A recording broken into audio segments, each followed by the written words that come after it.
Halo pemirsa, selamat pagi, siang, sore, dan malam, kapanpun Anda mengakses channel video ini. Saya Divi dari channel Sukses Autopilot, seorang intuitive advisor, analis energi, dan vibrasi. Membahas seputar Law of Attraction Indonesia melalui pendekatan metafisika dan hukum spiritual alam semesta.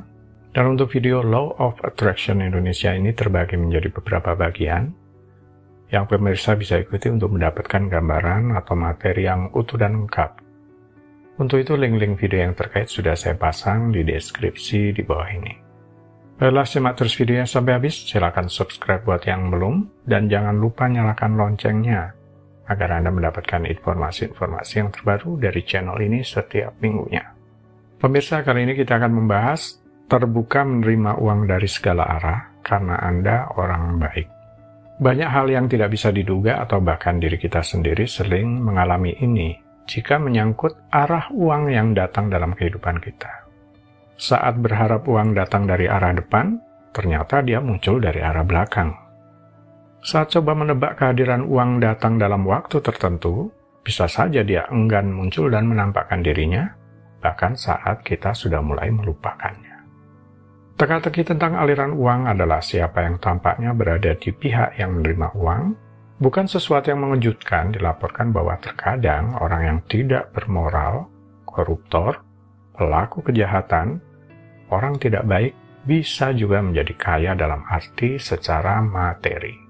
Karena Anda orang baik, sehingga uang senang menghampiri, tentu kita semua berharap demikian, termasuk saya, bahwa orang-orang baik atau bermoral baik saja yang akan menjadi kaya. Tetapi kenyataannya seringkali tidak demikian. Seperti yang diketahui sebagian besar dari kita. Jadi kenapa orang yang tampaknya jahat sepertinya menerima begitu banyak uang? Meskipun uang juga adalah energi, tapi manusia itu bisa diibaratkan sebagai magnet. Di alam, magnet adalah gaya dan sangat berguna dalam mengubah energi dari satu sumber ke sumber yang lain. Orang yang memiliki daya tarik atau magnet uang adalah orang yang tampaknya berada di jalur langsung aliran penerima uang. Walaupun tidak selalu perlu untuk menjadi benar secara moral atau etis sebagai penerima uang. Karena manusia, organisasi, perusahaan, bahkan negara memiliki kekuatan untuk menarik aliran uang ke arah mereka. Bahkan seringkali mendengar orang mengatakan bahwa ini tidak adil. Ketika orang, institusi, atau sesuatu yang korup memiliki lebih banyak uang daripada kita. Tapi, keadilan seperti yang Anda tahu juga tidak ada di alam. Sama seperti alam tidak membeda-bedakan. Misalkan batu yang hanya ikut begitu saja gaya gravitasi, mungkin saja ia jatuh pada tangan orang baik atau orang jahat. Uang juga tidak membeda-bedakan antara baik atau buruk. Uang tidak menilai. Ia hanya mengalir saja kemana ia ditarik. Magnet uang. Uang hanyalah energi netral. Ada dua macam daya magnet. Keduanya memiliki kekuatan yang sama. Yang baik dan yang buruk memiliki ketertarikan yang sama, yang serupa. Uang adalah energi dan dapat ditarik atau ditarik orang yang magnetis. Siapakah orang-orang magnetis ini? Magnet uang istilah populer untuk menggambarkan orang yang mudah menghasilkan uang, memiliki keinginan besar untuk menghasilkan uang. Mereka menyukai uang. Mereka percaya bahwa mereka pantas mendapatkannya. Mereka memikirkannya dan cara menghasilkan uang dan kemudian mendapatkannya. Daya magnet ini bisa kita jumpai dalam diri orang baik atau orang jahat. Masih ingat, disarankan memiliki kesadaran cinta dalam menghasilkan uang. Walaupun Anda bisa menghasilkan uang tanpa adanya kesadaran cinta, sehingga bisa menghalalkan segala cara. Ya, sekali lagi, uang juga tidak membeda-bedakan si penerimanya, apakah orang baik atau orang jahat. Uang tidak menilai. Tapi saya percaya, yang mendengarkan channel ini adalah orang-orang yang menghasilkan uang dengan cara-cara baik. Pernah dijelaskan kalau kita mengacu ke skala tingkat kesadaran, kita akan menjumpai bahwa skala di bagian atas kesadaran salah satunya adalah cinta.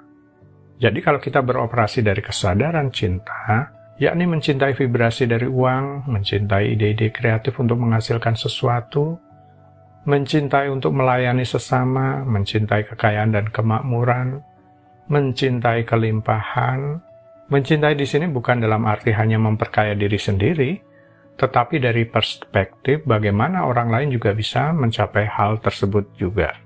Terbuka menerima uang dari segala arah termasuk menghasilkan uang dengan cara orang baik seperti melalui produk atau jasa, atau diri Anda sendiri yang bisa memberi dampak positif kepada kehidupan orang banyak.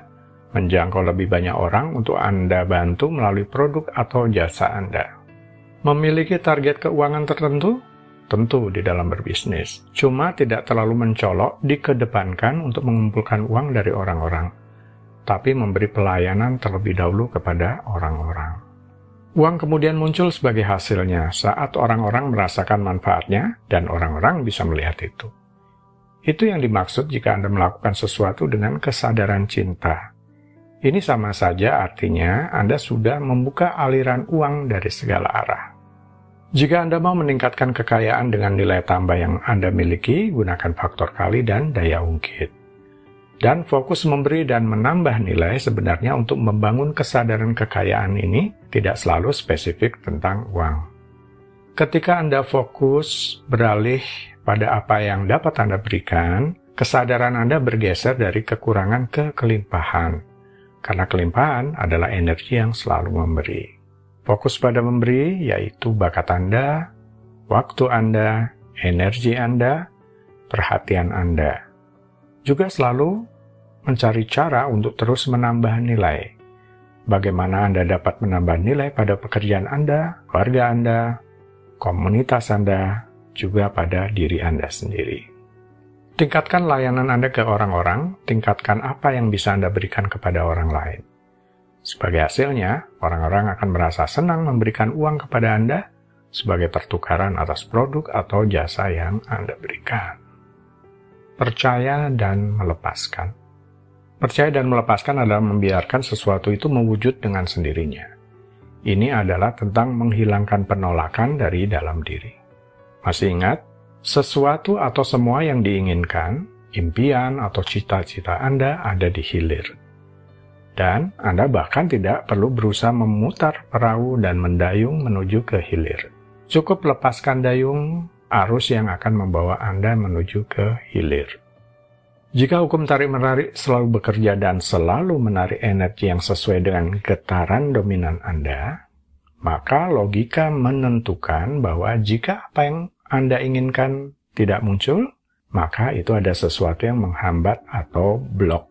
Hukum tarik-menarik bekerja sesuai getaran dominan Anda, dan jika apa yang Anda inginkan tidak muncul, maka logikanya adalah ada sesuatu yang menghambat. Karena kondisi emosi menentukan getaran Anda, dan getaran Anda menentukan apa yang Anda tarik, sangatlah penting bagi Anda untuk melihat ke dalam batin, membereskan terlebih dahulu. Kira-kira apa yang menghambat selama ini? Baru Anda kemudian dapat mengizinkan impian itu mulai diungkapkan. Tetap fokus dengan niat dan tujuan di satu sisi, dan menjadi seperti tidak peduli di sisi yang lain. Yakni saat Anda memikirkan tujuan itu, Anda merasa bahagia. Anda tidak khawatir tentang itu terwujud atau tidak. Percaya dan melepaskan, membuka pintu selebar-lebarnya, bukan hanya satu pintu, tapi banyak pintu dari segala arah. Anda tidak mau hanya terpaku dengan satu pintu di depan Anda. Sedangkan, seperti tadi disampaikan, saat berharap uang datang dari arah depan, ternyata dia muncul dari arah belakang. Saat coba menebak kehadiran uang untuk datang dalam waktu tertentu, bisa saja dia enggan muncul dan menampakkan dirinya, bahkan saat kita sudah mulai melupakannya. Baiklah pemirsa, itu bagian ke-171 dari video Law of Attraction Indonesia. Sampai di sini dulu ya, sampai bertemu di bagian berikutnya. Silakan subscribe buat yang belum, dan jangan lupa nyalakan loncengnya, agar Anda mendapatkan informasi-informasi yang terbaru dari channel ini setiap minggunya. Sampai jumpa.